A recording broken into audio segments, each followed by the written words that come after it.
Good morning students. എല്ലാവർക്കും സുഖല്ലേ? ഇന്നത്തെ ദിവസത്തിന്റെ പ്രത്യേകത എന്താ എല്ലാവർക്കും അറിയോ? മിസ് പറഞ്ഞു തരാം. ഇന്ന് സെപ്റ്റംബർ 5 ആണ്. എന്താണ് ഇന്നത്തെ ദിവസത്തിന്റെ പ്രത്യേകത? Teachers day. അപ്പോൾ നിങ്ങൾ എല്ലാവരും ടീച്ചേഴ്സിനെ വിഷ് ചെയ്യൂലേ? എങ്ങനെ നമ്മൾ വിഷ് ചെയ്യാ? Happy teachers day. ഇനി നമുക്ക് നമ്മളെ ഇംഗ്ലീഷിലെ ബുക്ക് എടുത്താലോ? ഇന്നലെ നമ്മൾ ഏതാ പഠിച്ചത്? H. ഇന്ന് നമ്മൾ എന്താ പഠിക്കാൻ പോകുന്നത്? I. ഇന്നലെ മിസ് എടുത്തുന്ന H എല്ലാവരും എഴുതിയല്ലോ. ഇന്ന് നമ്മൾക്ക് I ആണ് എടുക്കുന്നത്. Iന്റെ സൗണ്ട് എന്താ? E. I for ice cream. Iന്റെ സൗണ്ട് എന്താണ്? E.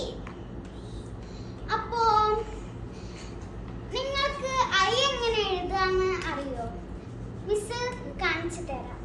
ഫസ്റ്റ് ഒരു സ്റ്റാൻഡിംഗ് ലൈൻ, പിന്നെ മുകളിൽ ഒരു കുഞ്ഞു സ്ലീപ്പിംഗ് ലൈൻ, താഴെയും ഒരു കുഞ്ഞു സ്ലീപ്പിംഗ് ലൈൻ. എല്ലാവരും നാളെ ഇതുപോലെ എഴുതണം. മിസ് എല്ലാവർക്കും അറിയാൻ ഒന്നും കൂടി പറഞ്ഞു തരാം. ഐന്റെ sound E. I for ice cream. I for ice cream. അതിന്റെ സൗണ്ട് എല്ലാവരും പഠിക്കണം. നാളെ മിസ് A മുതൽ I വരെയുള്ള സൗണ്ട്സ് ചോദിക്കും. എല്ലാവരും പഠിച്ചോ? I എങ്ങനെ